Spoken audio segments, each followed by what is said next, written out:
Olá a todas e todos que nos acompanham nesse debate. Em primeiro lugar, eu quero agradecer o convite do Instituto Camila e Luiz Taliberti para mediar esse debate sobre um tema tão importante, mulher, meio ambiente e mineração. E quero dar as boas-vindas aqui às nossas convidadas, Josi, Andresa, Ana Tereza e Letícia. Bom, eu quero começar esse debate, na verdade, essa conversa aqui entre nós, perguntando para a Josi, que é presidente da Avabrum, a Associação dos Familiares das Vítimas de Brumadinho. Eu queria conversar com a Josi, queria que ela nos contasse um pouco.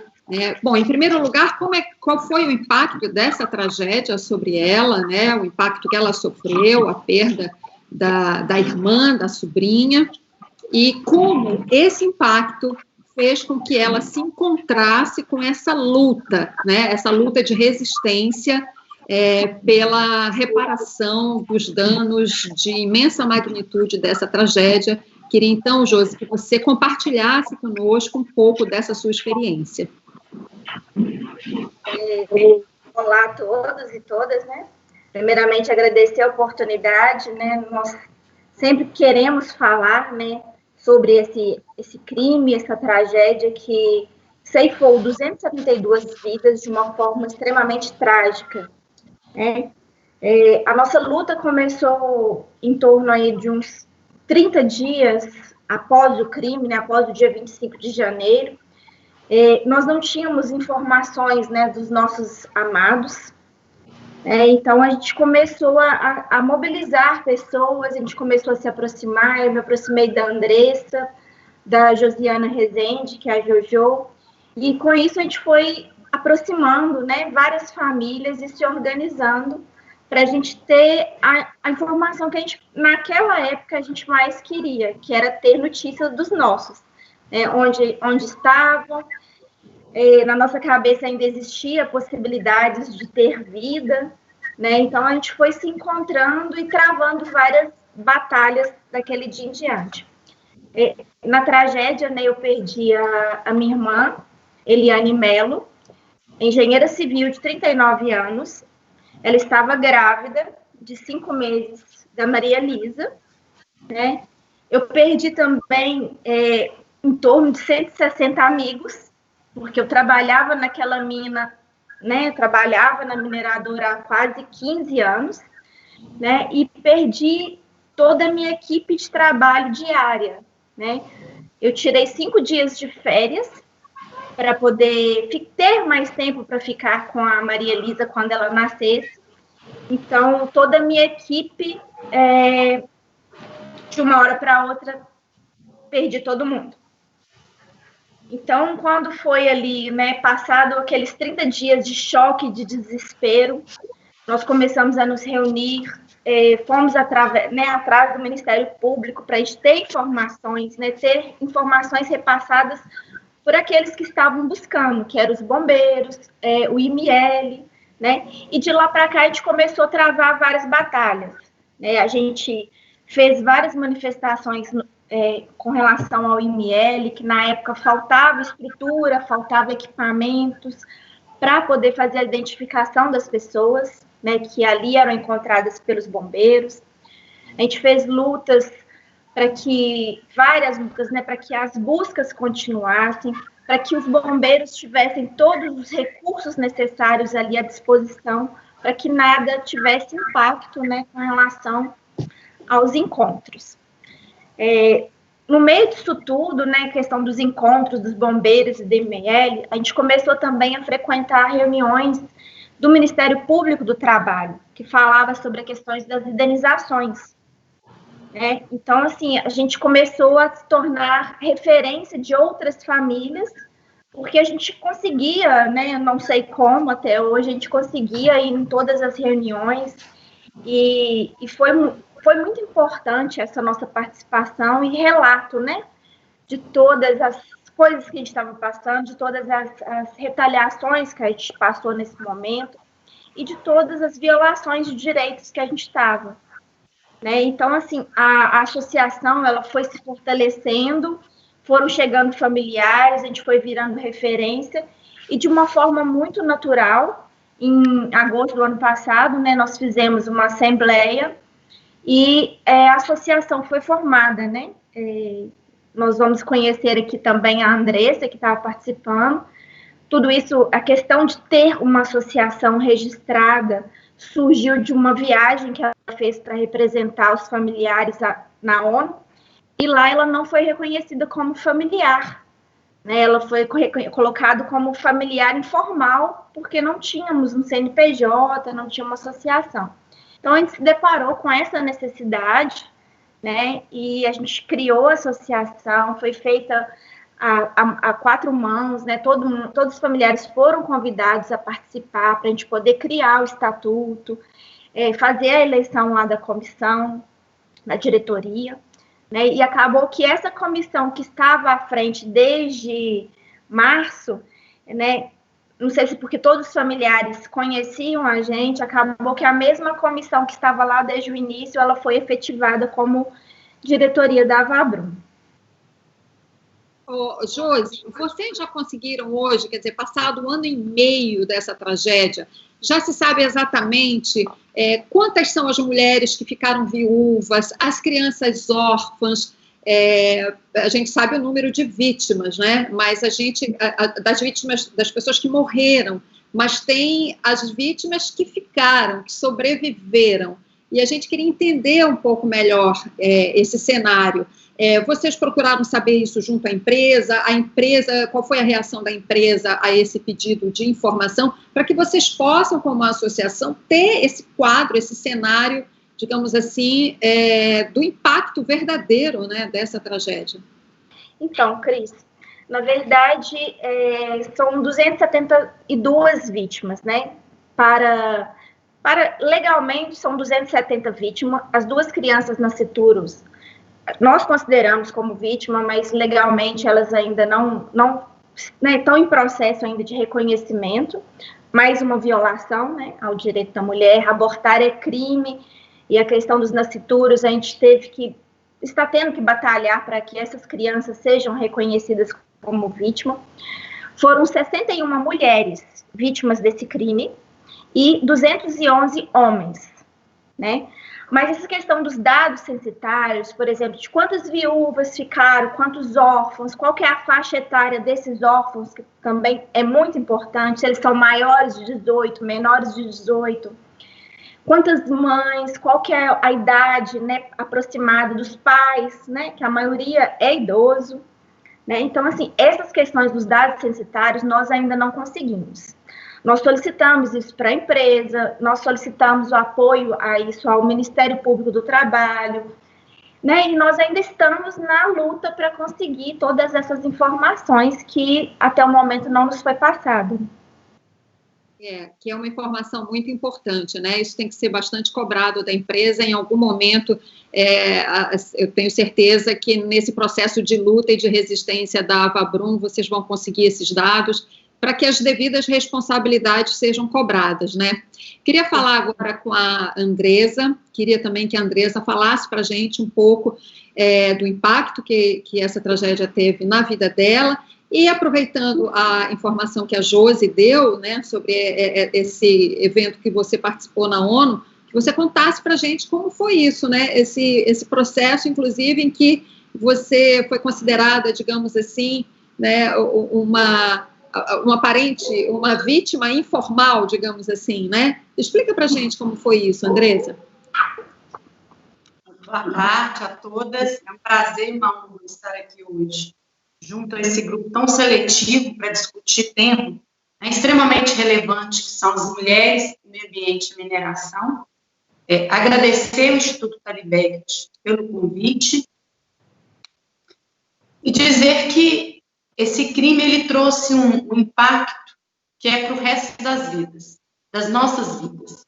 Eu, enquanto mãe de um único filho assassinado no dia 25 de janeiro, às 12 horas, 28 minutos e 30 segundos, me sinto hoje uma pessoa vazia, vazia de saudade, mas cheia de coragem e esperança para seguir lutando. Para quem é mãe, está nos assistindo, sabe muito bem onde que bate o coração da gente? E é no corpo do filho do nosso coração. Então, no dia 25 de janeiro, a Vale silenciou meu coração. E passei alguns dias acamada, sem conseguir reagir, né? Em choque, esperançosa de que aquele portão abriria e meu filho retornasse para casa, como era todos os dias, né? Bruno tinha 26 anos, recém-formado em engenharia, menino de luz e encanto. E numa determinada noite eu sonhei com o Bruno. E ele, nesse sonho, me perguntou assim: mãe, a senhora não vai vir me buscar? E eu acordei naquele dia, e no sonho eu respondia para ele: filho, me fala onde você está, porque eu vou agora, vou nesse minuto. E ele, nesse momento, no sonho, ele virou o telefone, eu via ele vestido de branco, e como se ele estivesse numa cama de hospital. No outro dia eu levantei, fiz a oração que faço todos os dias, e de lá para cá eu não parei nem um dia e nem uma noite. Faço luta diária. E uma dessas lutas, né, eu fui convidada e respaldada pela Comissão das Famílias dos Não Encontrados a ir numa atividade em Genebra, pela ONU, uma reunião que eles estavam tendo, para fazer a denúncia dessa tragédia criminosa e gritar por socorro. E, em determinado momento, eles fizeram, então, um documento, e, para nossa surpresa, aquele documento aparecia que era uma associação, né, era uma mãe informal. E aquilo nos incomodou demais, porque na informalidade você não representa. Na informalidade, a dor, ela não tem nenhuma alteração. O sofrimento, a angústia, a procura, para isso eu tinha legitimidade. Mas para falar em nome das famílias e para fazer a luta necessária, nesse momento, eu fui identificada assim, informal.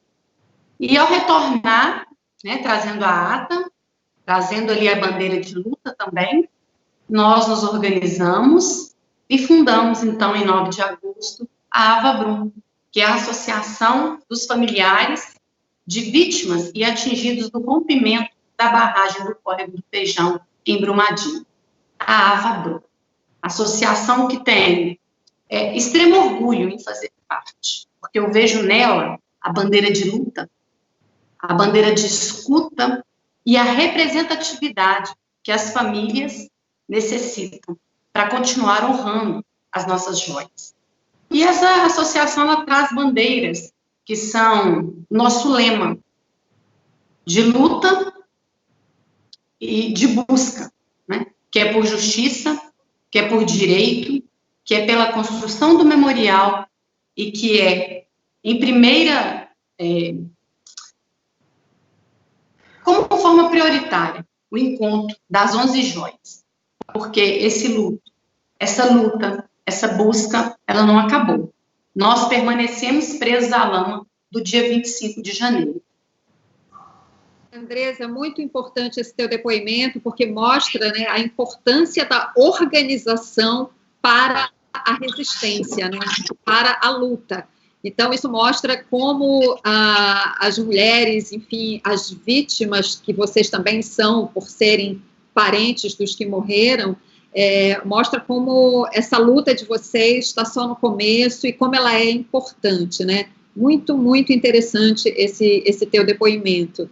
Eu queria passar, e falando de luta e resistência, eu queria conversar agora com a doutora Ana Tereza, que é promotora do Ministério Público de Minas Gerais, que tem tido uma atuação junto às mulheres, e queria que, então, a Ana Tereza explicasse para a gente, contasse como tem sido esse trabalho, o que você tem percebido e vivido com essas mulheres nesse trabalho. Tá joia, Cristina. Primeiramente, boa tarde a todas e todos. Eu quero dizer que para mim foi uma honra, né, esse convite para poder estar aqui hoje nesse bate-papo com vocês e, portanto, agradecer, né, a Helena, fundadora do Instituto, e aproveitar esse momento aqui para parabenizar também pelo ano, né, do Instituto, enfim, vem fazendo um trabalho maravilhoso, e que coincide com 1 ano e 6 meses dessa tragédia humanitária de dimensão inimaginável, né? Com um pouco que a gente conseguiu ver aí já da fala da Josi, da fala da Andressa, 1 ano e 6 meses, e as crianças ainda perguntam se o pai vai voltar. 1 ano e 6 meses, e ainda há, de fato, familiares que esperam pelo retorno de seus parentes. 1 ano e 6 meses, e o zoar do enxame de helicópteros que voavam com corpos ainda certamente ecoam nas mentes dos atingidos.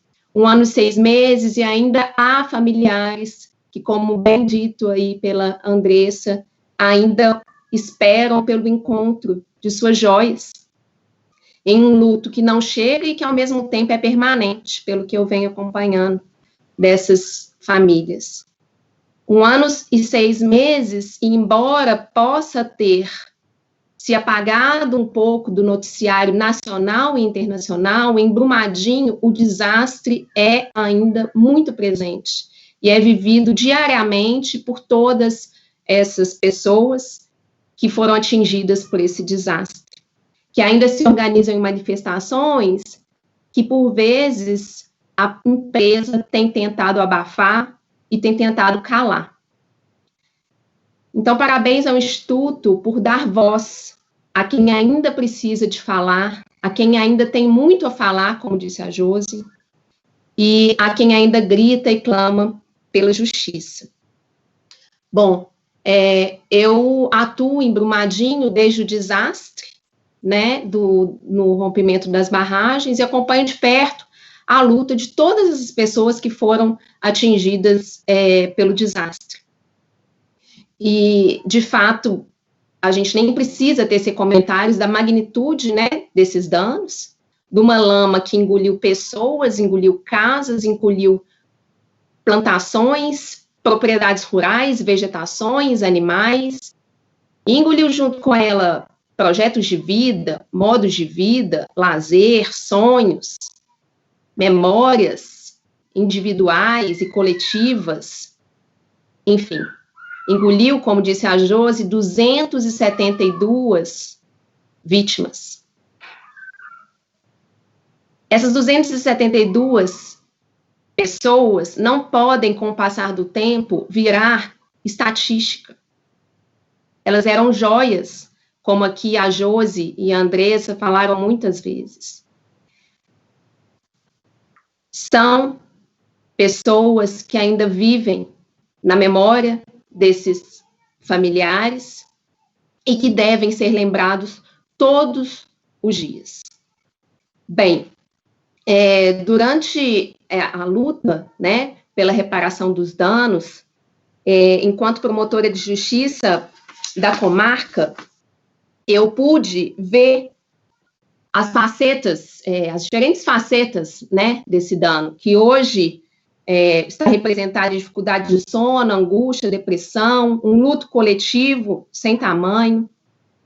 As marcas não ficam só na pele, elas estão, de fato, nas mentes, nos corações, dos que conviveram, convivem e conviverão, como foi dito por elas, por muito tempo ainda com esse desastre. E que agora ainda experimentam danos em onda, porque até mesmo com as obras de reparação, novos danos são provocados. Novas pessoas são afetadas, enfim, tem o excesso de poeira, o barulho incansável das obras, a negligência no processo de reparação da empresa, o próprio estigma que é causado pelo desastre. Essa é uma tragédia que se renova a cada dia. E escutando uma fala até da Helena Taliberti, é um pau de sebo, né, com constantes recomeços. É isso que eu consigo testemunhar e ver como promotora da comarca de Brumadinho. E ali eu escutei, ao longo desse tempo, inúmeros relatos, infinitas dores desse desastre de incomparável magnitude, que destruiu e destrói ainda vínculos e comunidades e relações entre essas pessoas. 1 ano e 6 meses, eu volto a dizer, essas pessoas ainda vivem diariamente esse desastre. Mas em meio a esse contexto todo, Cristina, eu encontrei resistência, eu encontrei luta, principalmente e notadamente de mulheres. Mulheres que transformam toda a dor que passaram em luta e que não se deixam calar e se convertem, como Helena tanto diz, em sementes. Mulheres como Helena Thalibert, mulheres como a Josi, mulheres como a Andressa, cuja luta eu tenho prazer de acompanhar. São agricultoras também que a gente vê, líderes comunitárias, líderes de comunidades tradicionais, viúvas, mães, irmãs, parentes, enfim. Essas mulheres, a verdade é que estão no fronte, estão nas mesas, elas são uma constante em todos os locais em que a gente vai discutir mesmo a reparação. E é importante notar que essas mulheres também, como as pesquisas, há inúmeras pesquisas nesse sentido que apontam, são afetadas de maneira muito particular pela mineração.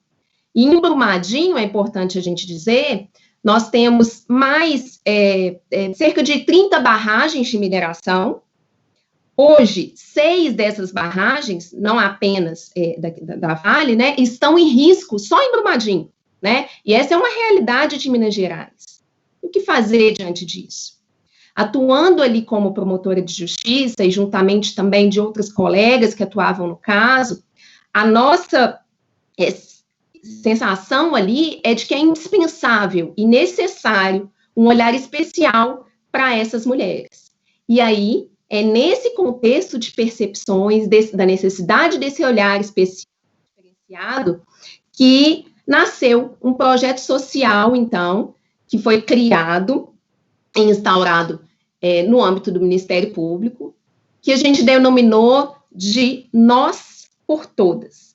O objetivo desse projeto é de fortalecimento dessas mulheres, é de garantir que elas estejam no protagonismo dessas discussões e que elas possam ser voz ativa, né, possam ser escutadas de forma qualificada nesses espaços, que vão discutir as consequências da mineração que tanto as afetam. Porque, apesar de estarem nas mesas, o que a gente observa também é uma constante, é que muitas vezes nos espaços de poder as mulheres não estão. E aí, como que a gente, né, se propõe a isso?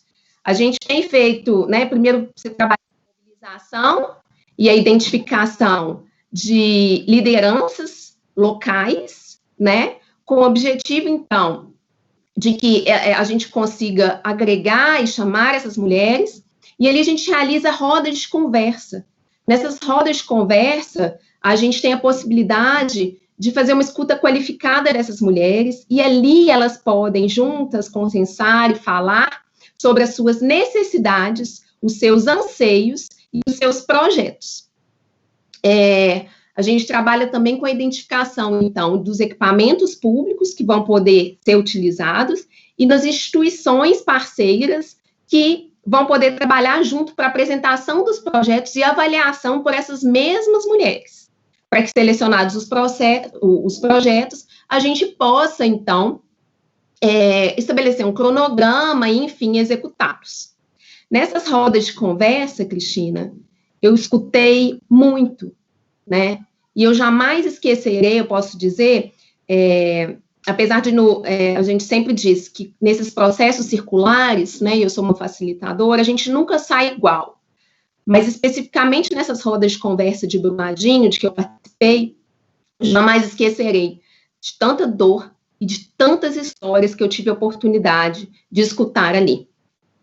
Você quer que eu fale um pouquinho sobre como funcionam essas rodas? Vamos deixar, então, para a próxima rodada, você detalha um pouco mais como funcionam as rodas. Eu queria aproveitar algumas deixas que você me deu na sua fala, porque você falou de impactos muito importantes que têm que ser enfrentados, né, debatidos. A gente vê pela sua fala como os impactos da mineração, né, são múltiplos, né, sobre a vida dessas pessoas que moram perto desses grandes complexos industriais, né, que vai desde a morte dos seus entes queridos, né, até vários outros impactos que ficam se desdobrando. Então, são tragédias que não são limitadas, digamos assim, àquele dia em que elas aconteceram, né? Desdobra por muitos anos, e isso reforça a importância dessa luta. As pessoas, as mulheres, enfim, as pessoas atingidas têm que se preparar para uma luta que é muito prolongada. Eu queria aproveitar também, falamos muito aqui das perdas humanas, né, então, de imensa magnitude, e nós temos também as perdas ambientais. E aí eu quero chamar para nosso debate a Letícia, que é uma pesquisadora, que tem atuado nisso, e tem atuado, inclusive, nos desdobramentos do desastre de 2015 da barragem da mineradora Samarco, em Mariana. Então, Letícia, eu queria que você trouxesse um pouco para a gente essa sua experiência, falar um pouco dos impactos ambientais que você trabalhou, inclusive, com os índios Krenak. Queria que falasse um pouquinho para a gente sobre isso. Obrigada, Cristina. É um prazer, né, passar essa tarde discutindo com mulheres símbolos de resistência contra essa grande indústria que é a mineração, que, como todas já trouxeram nos depoimentos, tanto tem destruído o nosso estado e as vidas e redes tão potentes que a gente tem aqui enquanto comunidades, enquanto populações em Minas Gerais. Agradecer também ao Instituto Camila Luiz Taliberti, parabenizando aí pelo ano de trabalho, mas também me solidarizando, né, mais uma vez aí, com todos os familiares das vítimas fatais do rompimento da barragem em Córrego do Feijão, mas também com todos os atingidos e atingidas da Bacia do Paraupeba, da Bacia do Doce e dos outros tantos empreendimentos de mineração que a gente tem, principalmente em Minas Gerais. Sua pergunta é muito interessante, Cris, porque realmente esses dois aspectos são muito indissociáveis, né? Por mais que a gente tente categorizar danos ambientais, danos econômicos, danos sociais, tudo isso se mistura quando a gente chega na realidade, e esse foi talvez o maior aprendizado desse meu processo e do meu trabalho junto à comunidade Krenak. Eu conheço a comunidade Krenak desde os meus 15 anos, né, então muito antes do rompimento da barragem de Fundão, e quando a barragem em Mariana se rompeu, fui chamada por eles, né, recém-graduada, inclusive, para esse apoio, né, jurídico, orientação jurídica, junto de um grupo de pesquisa que eu componho na Universidade Federal de Minas Gerais. E, enfim, a primeira chegada lá era realmente um quadro de destruição, apesar, né, da distância ali do epicentro do desastre, mais de 600 quilômetros da barragem. E o que aquela comunidade, né, me ensinou e me deixou como semente foi justamente essa concepção da integração entre a natureza e a nossa vida, né, como aspectos indissociáveis da nossa existência, e a crítica ao próprio modelo, né, a nossa própria forma organizativa e ao modelo de exploração que a gente leva adiante, não só, né, em Minas Gerais, mas no mundo de maneira geral. Como que essa lógica que a gente vivencia hoje, cotidianamente, da mineração no nosso estado, nesse dito quadrilátero ferrífero, que é tão potente em águas, tão potente em biodiversidade, tão potente em pessoas, é, na verdade, ainda um modelo colonial, né? O Brasil, ele exporta muito minério e fica com um passivo muito grande em razão disso. Quais são os reais benefícios desse extrativismo desenfreado que a gente tem feito no nosso país e principalmente aqui em Minas Gerais? Então, o povo Krenak é um povo guerreiro, né, que vem se mobilizando, se articulando há muitos e muitos anos, há muitos e muitos séculos, né, de resistência, e eles já sofriam com a interferência da mineração no território deles muito antes do rompimento da barragem, né, e aí quando a gente chega como pesquisa, né, para poder fazer um diagnóstico de danos, é realmente muito difícil de separar o que eram os danos anteriores, né, ao rompimento da barragem daquilo que efetivamente a barragem provocou, porque os danos da mineração eles vinham se perpetuando há décadas naquele território, e isso para eles é uma questão crucial. Eles não queriam nenhum diagnóstico que viesse e falasse a partir do dia 5 de novembro de 2015 ficaram desabastecidos de água, porque na verdade eles já não sabiam se aquela água era de qualidade para que eles pudessem beber, porque na verdade já existia uma ferrovia que corta a terra deles, né, e que depositava minério ali nas redondezas. Então essas relações e esses danos subsequentes e correlatos estão realmente integrados, e esse foi o grande aprendizado da experiência com uma comunidade tradicional. Então a gente está vendo aí que o assunto é muito desafiador, né? O impacto da mineração é uma coisa que tem que ser muito estudada, porque ele se desdobra realmente por vários aspectos, e como a Letícia lembrou agora, né? A gente tem que lembrar que a mineração em Minas Gerais começou com o ciclo do ouro, e os danos, né, na verdade, eles vêm se somando, né? E aí até acontecerem esses desastres de mineração com essa, digamos assim, agora nessa fase contemporânea da mineração. E é isso, eu que escrevi sobre esse assunto, escrevi o livro sobre o desastre de Mariana. Essa é uma inquietação que eu tenho, que eu acho que todo mundo que está aqui nesse debate tem também, é justamente isso. Se a gente pensa na mineração lá atrás, né, os processos eram predatórios e tal, porque não se sabia, né, não se tinha todo um acervo de conhecimento que se tem hoje. Então, o que espanta e choca é que hoje, né, em 2021, a mineração ainda seja uma indústria tão predatória como ela foi na sua origem, né? Quer dizer, o descaso com a vida humana continua, o descaso com o meio ambiente continua. Então, e isso só reforça a necessidade da organização para esse enfrentamento, para esse debate. E falando nisso, eu quero voltar com a Josi, justamente para perguntar para ela, porque a associação AvaBrum tem uma participação, né, na própria associação, uma participação muito intensa de mulheres,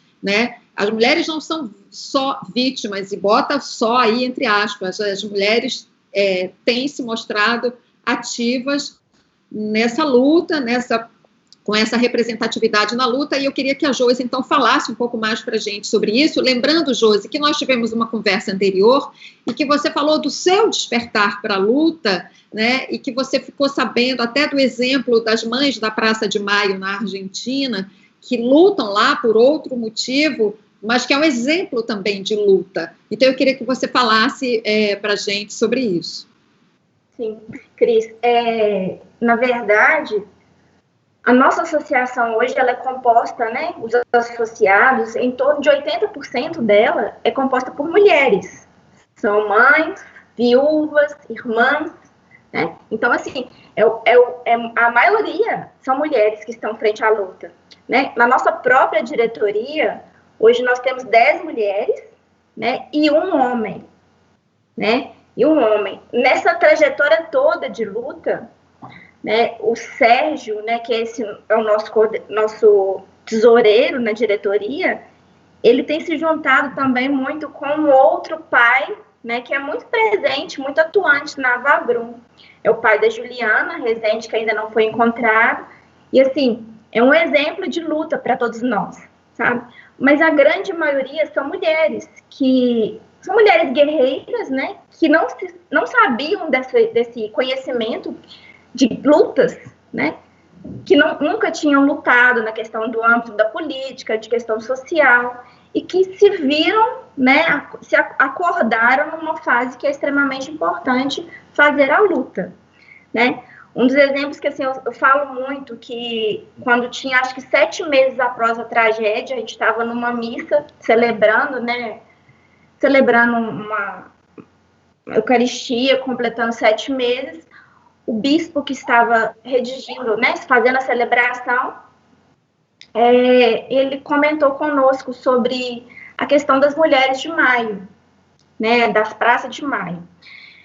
Elas né, juntaram uma organização, né, desde a época de 1967 ou 77, se não me engano, do regime militar, né, e tiveram seus filhos, né, desaparecidos ou assassinados. E hoje, mesmo depois de quase 50 anos, após tudo isso, elas continuam fazendo as manifestações dela de forma silenciosa na Praça de Maio, semanalmente. E o bispo trouxe isso para a gente, né?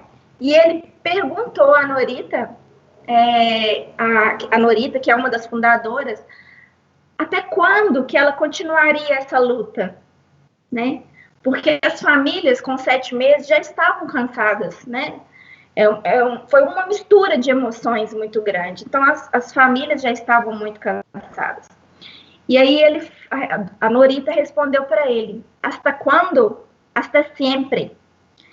E aquilo, para mim, né, caiu como uma luva. Né? Eu não vou lutar ali apenas pelo encontro da minha irmã, que demorou 70 dias. Né? A gente não poderia lutar pelo Bruno, filho da Andressa, que foi encontrado com 105 dias. Né? Nós tínhamos que continuar essa luta. Né? E ainda nós vamos continuar na luta, né? Hoje ainda tem 11 pessoas que não foram encontradas. Nós vamos continuar essa luta até que elas sejam encontradas, para que haja alterações nas leis minerárias, né? Para que ninguém mais passe pelo que nós estamos passando. E essa questão das mulheres da Praça de Maio, ela veio à tona também num evento que foi feito aqui em Brumadinho, pelo projeto da Arte Abraça Brumadinho, com o Carlos Neto, que ele trouxe um depoimento da Norita para a gente. Isso foi um alento, né? Porque ela falou ali quase 45 anos, né? Depois de tudo isso que ela começou, ela falou conosco, olha, o coração de vocês vai continuar sangrando, mas vocês precisam continuar a luta, né? E de lá para cá é isso que a Vabrum faz, né? Todos os associados e a diretoria faz. É um pouquinho de luto e um pouquinho de luta.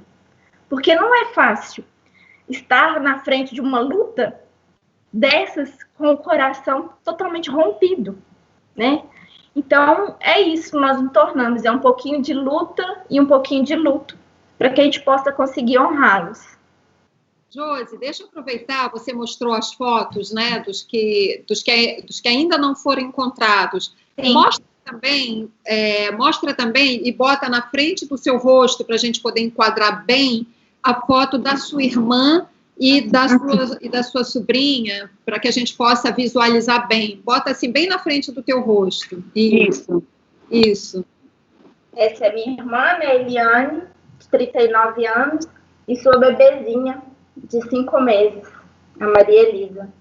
É muito importante que você está falando aqui da força, né? Da força que vocês precisam para essa luta e como vocês encontraram essa inspiração no caso, no exemplo, né, das mães da Praça de Maio, das mães e da avós da Praça de Maio, com essa postura, né, de tanta fortaleza, né, hasta sempre, a luta é para sempre. Eu queria aproveitar uma coisa que você falou, muito importante, que é a luta pelas mudanças nas leis do setor mineral, e queria colocar a Andressa nesse debate, porque eu me lembro também de uma conversa anterior que nós tivemos, em que a Andressa falou que as leis, na sua maioria, são feitas por homens, né, que não viveram essa tragédia. Eu queria que a Andressa falasse um pouco dessa participação dela nessa luta, e desse ponto de vista feminino, Andressa. Dentro dessa temática, né, da questão da necessidade de alteração nas leis, que é o Plano Nacional de Segurança em Barragens, é um tema que está atrelado ao Parlamento, ao Executivo, ao Legislativo. Eu vou retomar um pouco o que a doutora Ana Tereza colocou a respeito da segurança das barragens. Ela citou Brumadinho, ela citou também as inúmeras barragens que tem em Minas Gerais, e que nós não sabemos da segurança que essas barragens têm. Na verdade, a certeza que traz no nosso coração é da insegurança, da certeza que nós temos uma bomba relógio em nossas cabeças, né?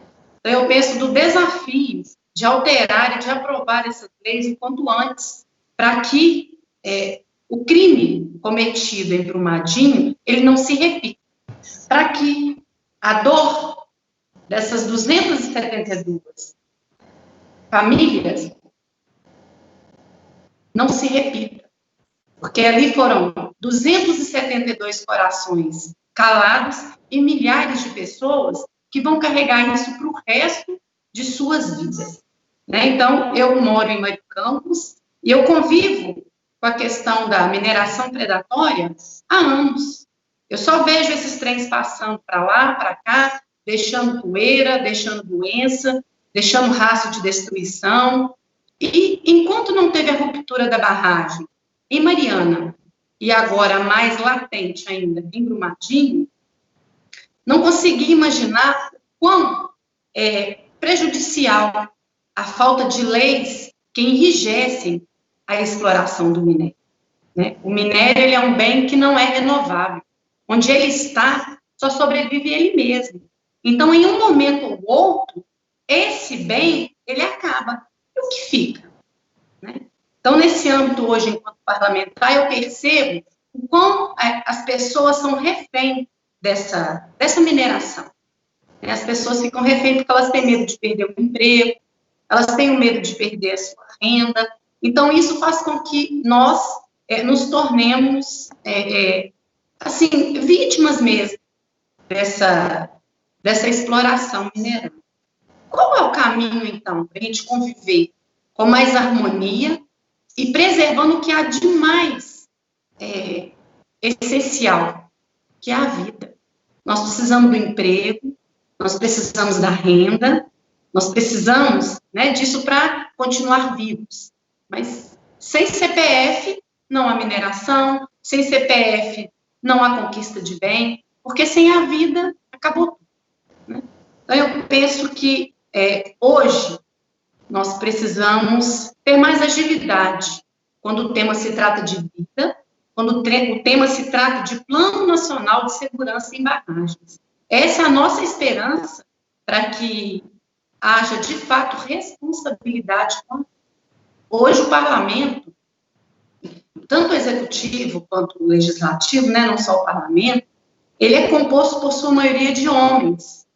Então, ali, na maioria das vezes, nós não temos discussão da pauta da mulher, do cuidado com a vida, porque nós que estamos, que fazemos a travessia com os pés descalços, é que sabemos onde nos dói mais, né? A maioria brasileira é mulher, os espaços de luta, em sua maioria, é composto por mulheres, os espaços de discussão e de construção, ele é composto por mulheres, e quando nós vamos para o espaço de decisão, o espaço, em sua maioria, é composto por homens.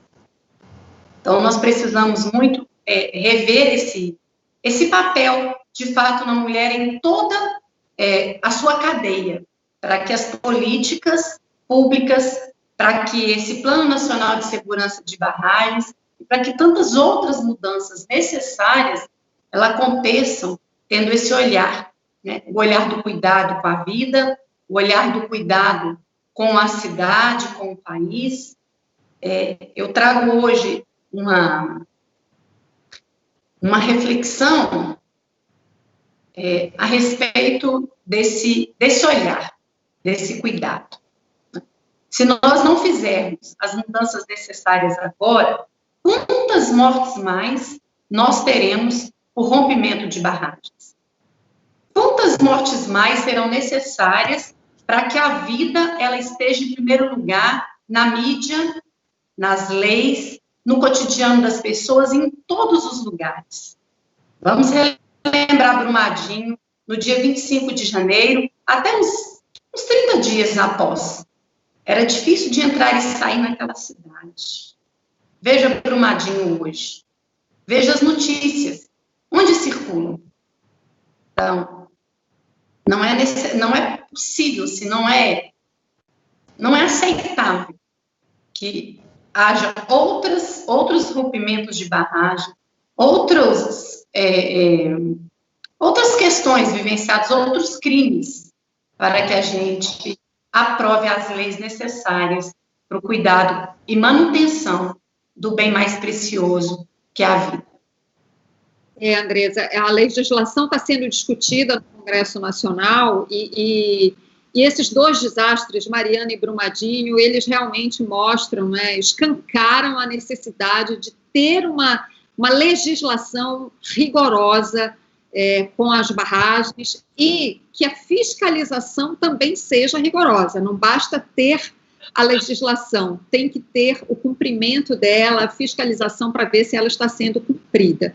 Bom, e falando justamente na necessidade de mudança dessa legislação, a Letícia tem acompanhado esse debate, essas discussões, e eu queria que a Letícia trouxesse um pouco para a gente, então, da experiência dela no acompanhamento dessas questões, como é que está esse debate, o que a gente pode esperar em termos de uma melhora na legislação sobre barragens, Letícia.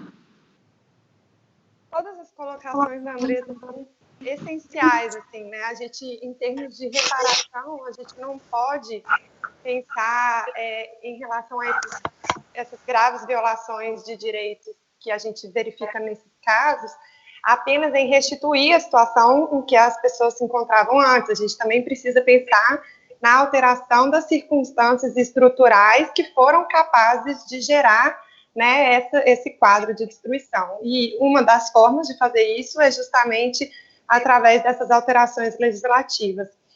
É importante lembrar que depois do rompimento da barragem de Fundão, né, apesar de uma grande mobilização da sociedade civil, inclusive capitaneada pela Associação do Ministério Público, na iniciativa do projeto Mar de Lama Nunca Mais, a lei não foi alterada, nem mesmo no nível estadual, né, e foi preciso, infelizmente, que acontecesse Brumadinho para que essa legislação, no âmbito da Assembleia Legislativa de Minas Gerais, fosse finalmente alterada, trazendo, então, uma política de segurança de barragens mais rígida para o Estado, né, ainda pendente de regulamentação, ainda com bastante pontos polêmicos, mas depois de Brumadinho, foi instaurada uma comissão externa no âmbito da Câmara dos Deputados, que ao final dos trabalhos também fez mais de 10 propostas, né, de projetos de lei de alteração de diversas naturezas, então desde reforma na seara tributária,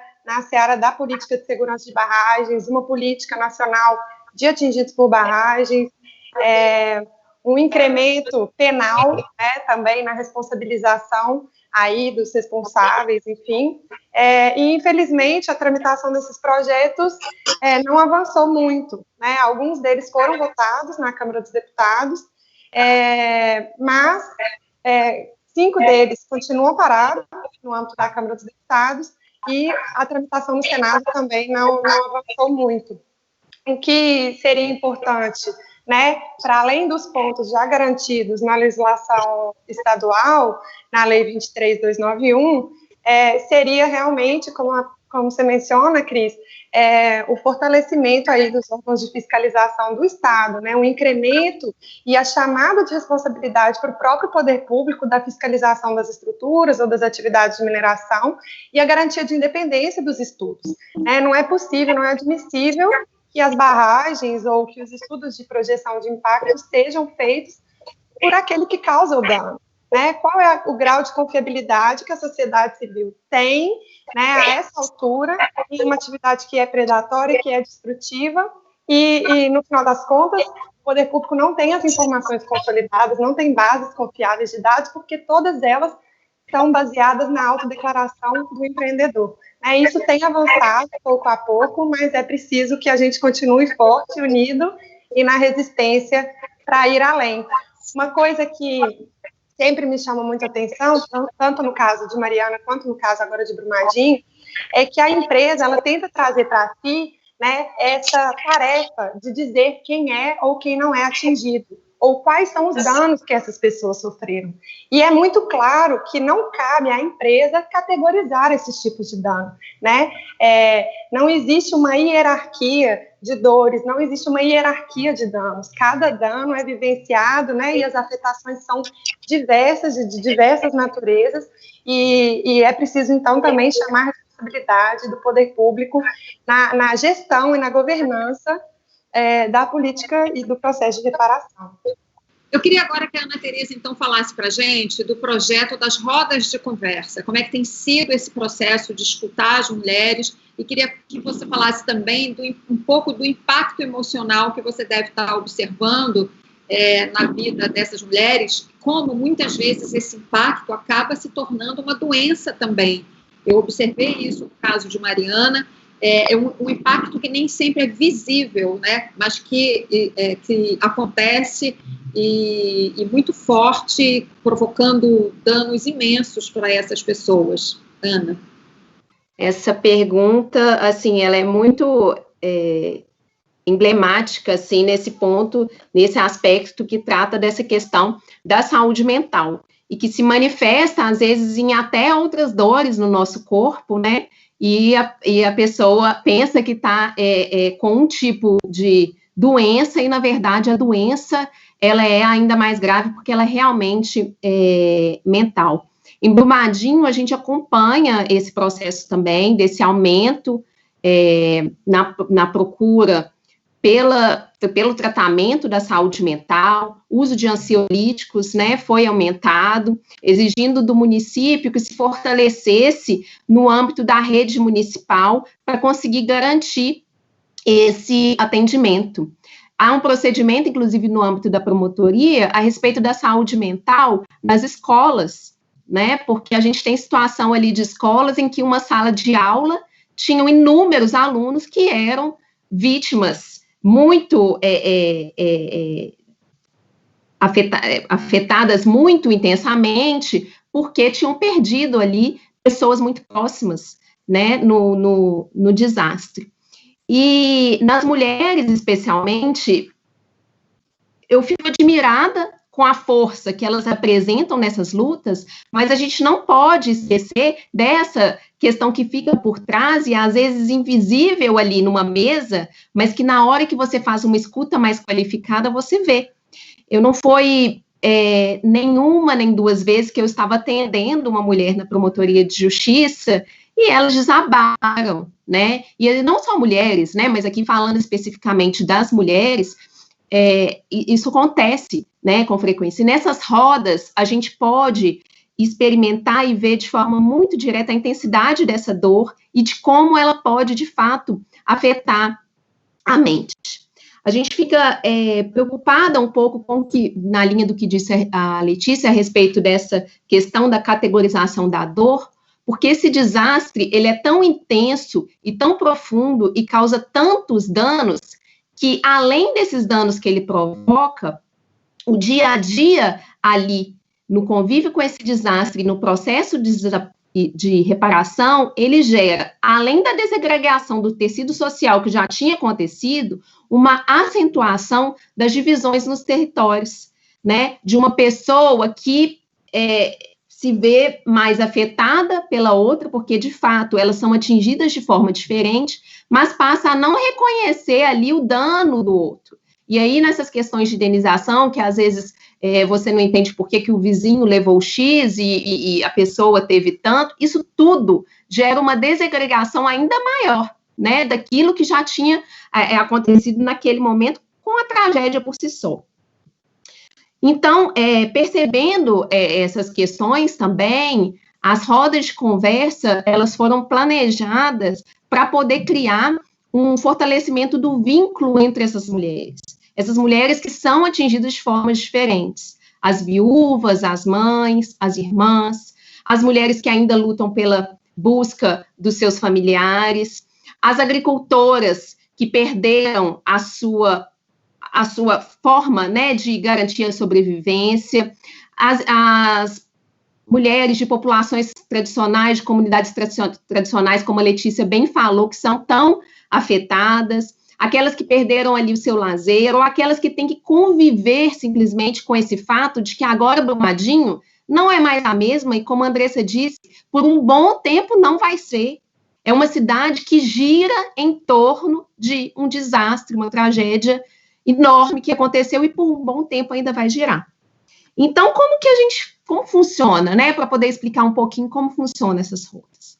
Bom, essas mulheres, primeiramente, elas são colocadas em círculo. E por que a gente faz isso? A gente faz isso, primeiro, para que elas possam se ver, para que elas possam se enxergar umas às outras. Isso dá horizontalidade, isso dá uma sensação de igualdade e também, e muito importante, uma sensação de conexão, de pertencimento, de corresponsabilidade, de respeito, de se saber que ali todas estão inseridas nessa mesma comunidade que é Brumadinho. Aí, então, num segundo momento, você tem uma oportunidade de ali em círculos e a partir de perguntas programadas, de fala e de escuta. E quando uma fala, a outra tem oportunidade de escuta e apenas uma delas fala. E neste momento em que se dá a oportunidade de que todas falem, surgem histórias e propostas muito diferenciadas para cada aspecto. E na fala de cada um, assim que ela fala e que a outra pessoa se coloca a escutar, é uma oportunidade de que, ainda que os danos sejam diferentes, a mulher que escuta passe a se reconhecer um pouco na dor da outra. Porque essa escuta, ela não é simplesmente ouvir. O ouvir a gente não controla, né? A gente não controla quem a gente quer ouvir, mas a escuta a gente escolhe quem quer escutar, e no momento que a gente escolhe, a gente entra um pouco ali nessa história do outro. E isso acaba sendo muito importante diante dos relatos que eu tenho escutado a respeito das rodas de conversa, tem surtido um efeito muito legal. A gente propõe também dinâmicas que são feitas olhando para essas mulheres de forma holística, né? Enquanto um ser humano, nas suas 4 dimensões, física, mental, emocional, espiritual.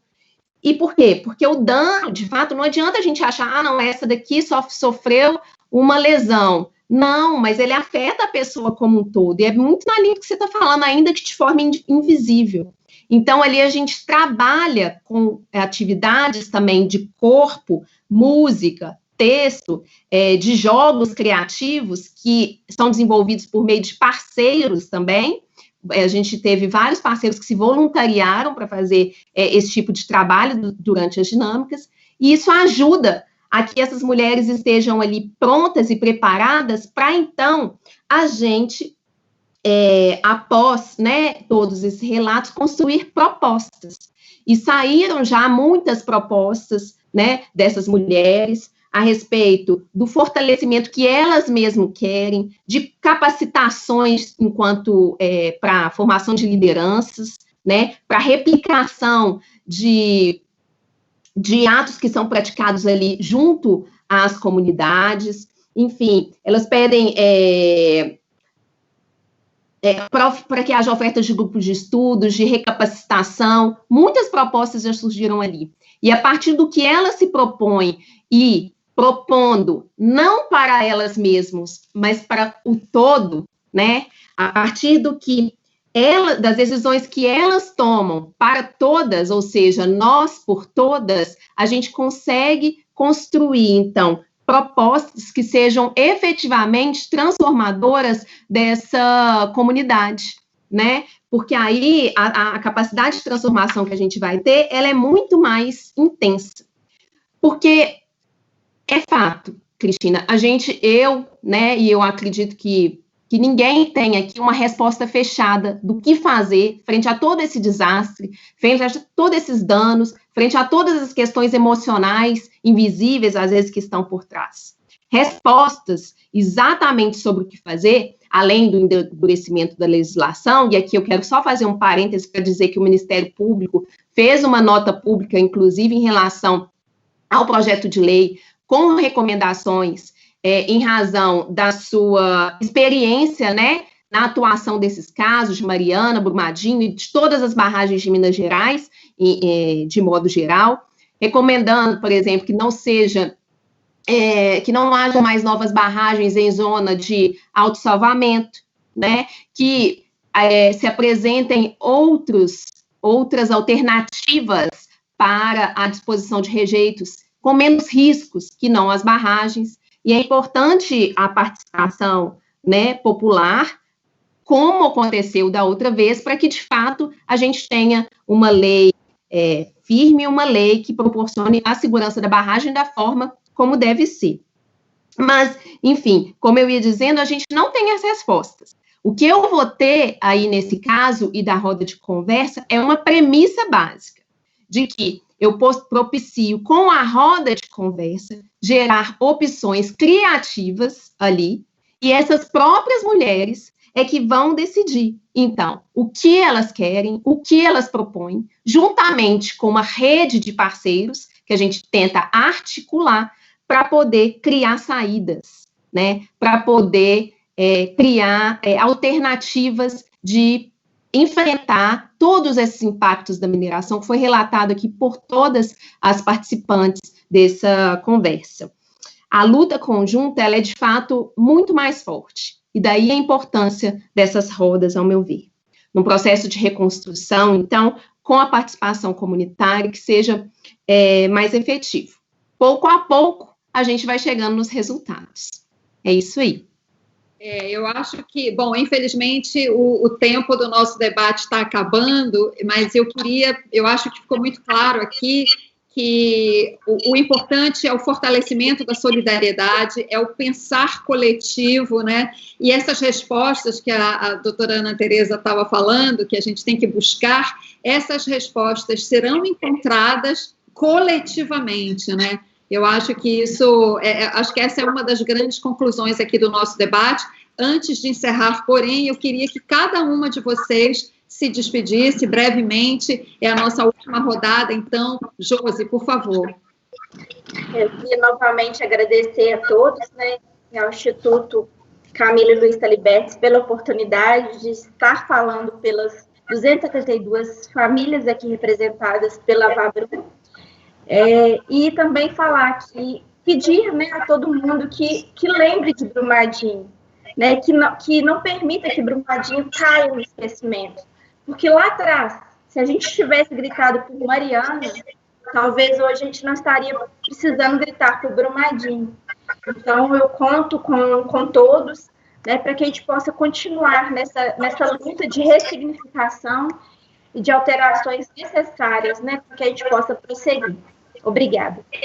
Obrigada, Josi. Letícia, por favor. Junto com meus agradecimentos, eu acho que eu trago também uma palavra de obrigada para todas vocês que dividiram o debate comigo. Foi uma tarde muito prazerosa, né? E meu desejo também de que a gente possa potencializar iniciativas como essa das rodas de conversas e debates frutíferos como esse, para que as mulheres possam, de fato, criar alternativas coletivas de superação desses desafios que a mineração nos impõe. Muito obrigada. Obrigada, Letícia. Doutora Ana Tereza. Eu também quero aqui agradecer, dizer que para mim, assim, foi muito importante, engrandecedor participar dessa conversa e ressaltar aqui, especialmente para a Josi e a Andressa, que estão presentes, que vocês são inspiradoras.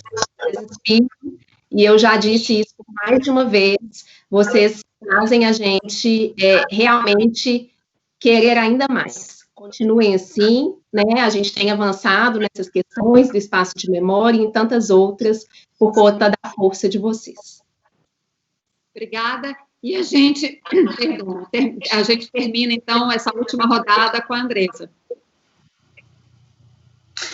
Então, eu gostaria de agradecer o Instituto Camila Taliberti e Luiz Taliberti, né, por esse espaço de construção e de oportunidade de fala, né? Deixar aqui o meu desejo que o espaço de decisão ele seja cada vez mais ocupado com pessoas que têm compromisso com a vida. Sempre. Todos os espaços de decisão, né? Que Deus possa tocar o coração e que as pessoas que têm compromisso com a vida, elas estejam à frente aí desse contexto. Queria também deixar uma mensagem, o que é que me mantém de pé e viva. E a fé em Deus, o amor pelo meu filho, que é a minha maior inspiração de luta todos os dias. para que ninguém nunca mais passe a dor que eu, as 272 famílias e milhares de pessoas vivenciam no dia a dia. Então, é isso que me sustenta.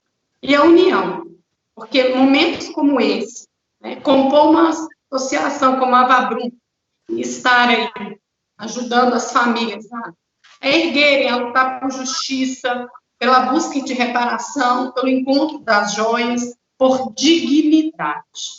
É isso que me sustenta e que nos sustenta.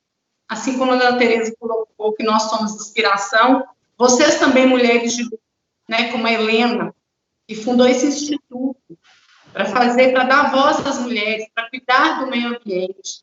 Pessoas como Dom Vicente, que está à frente de uma arquidiocese, que faz a luta pela ecologia integral, né, por cuidar de todos e todas os atingidos, principalmente as pessoas mais necessitadas, nos inspira a seguir. Muito obrigada.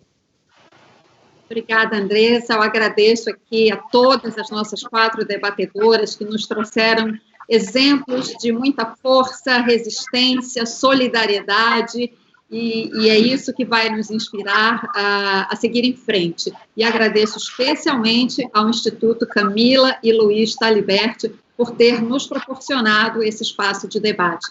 E continuem seguindo aqui a programação da live, que segue com outras atrações.